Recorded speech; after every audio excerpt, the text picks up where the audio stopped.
starts here, and this is the driving force. F sine theta is the driving force. F equal to mg sine theta. The theta is very, very small.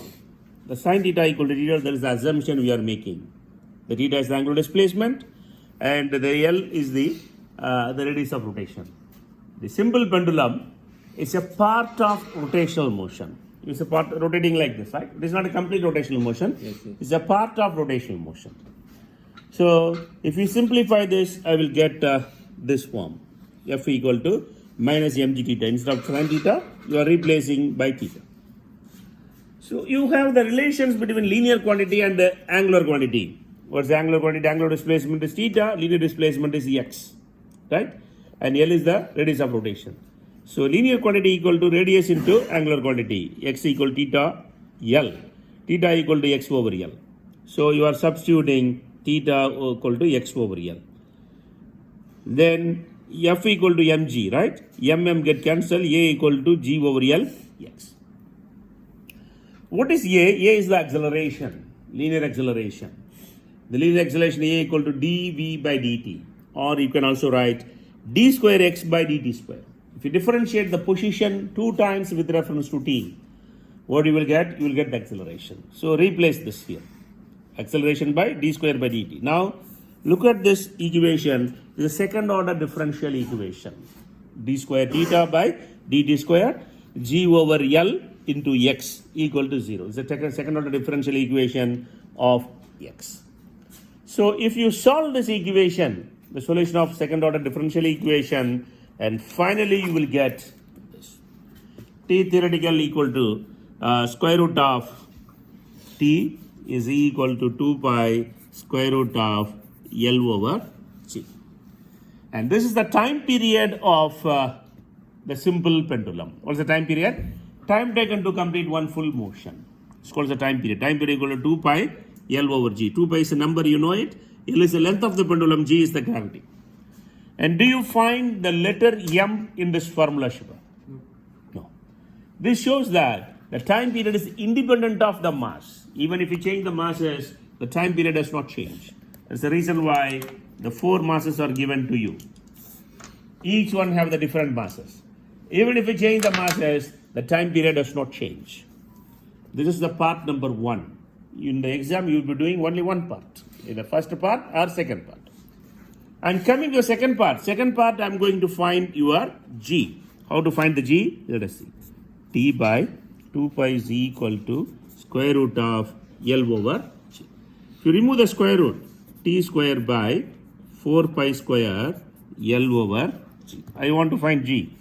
G equal to 4 pi square L by t square.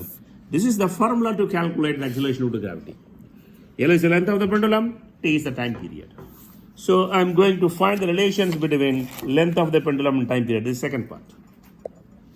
The L, you have to fix the L as indicated in the schedule. And you are going to find T1, T2, T3. T1 is the first trail, T2 second trail, T3 is third trail. And average of this and T, the time period, this divided by number of oscillation, 10 by this square. So let me do this. Let us say for me 70 centimeter, let us say. First I have to fix the length of the pendulum. Oh, it is not good.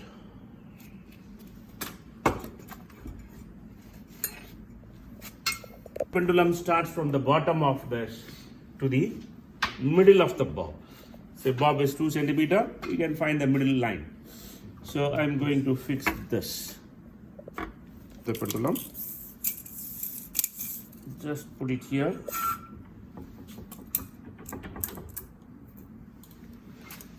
The length of the pendulum, which length shall we fix? 90 centimeter?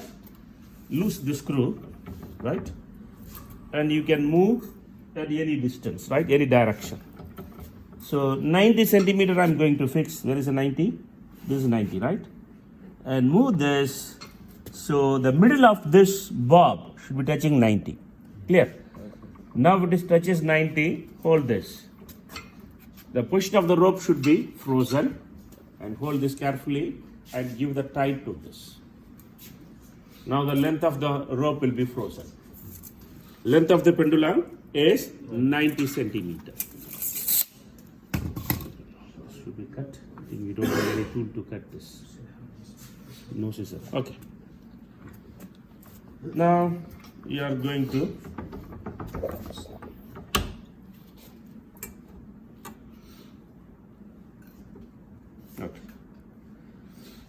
we are going to measure the time taken for 10 oscillations. In the derivation of the equations, we assumed that the angular displacement is very small. The theta is as small as possible. The theta is the angle between, this is the mean position and this is the final position. So if this is 0, right? If I take, this is 45. This is 90.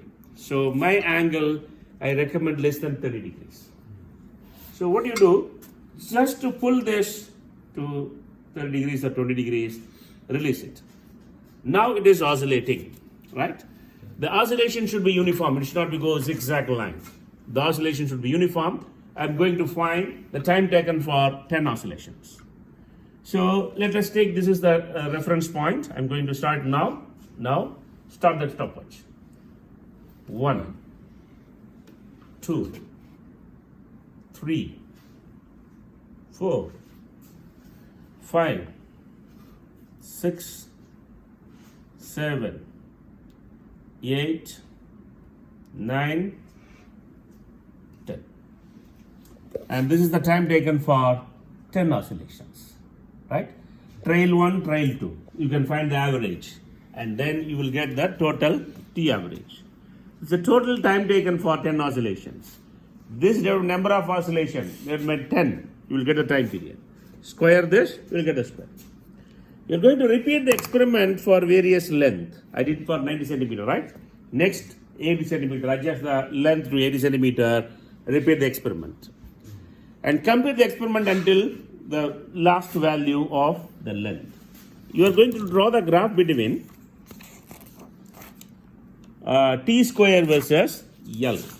I am going to draw the graph between T square. This is T square, second square, L, centimeter or meter, whatever the things, unit you take. Take the straight line. This is your x1, this is your y1, x2, y2. Your slope is equal to y2 minus y1, x2 minus x1. What's the unit? Second square per centimeter. So centimeter need to be changed. So how to change it? The value into 10 to the power of 2 second square per meter. Denominator 10 to the power of minus 2. Go to the numerator, it became 10 to the power of plus 2.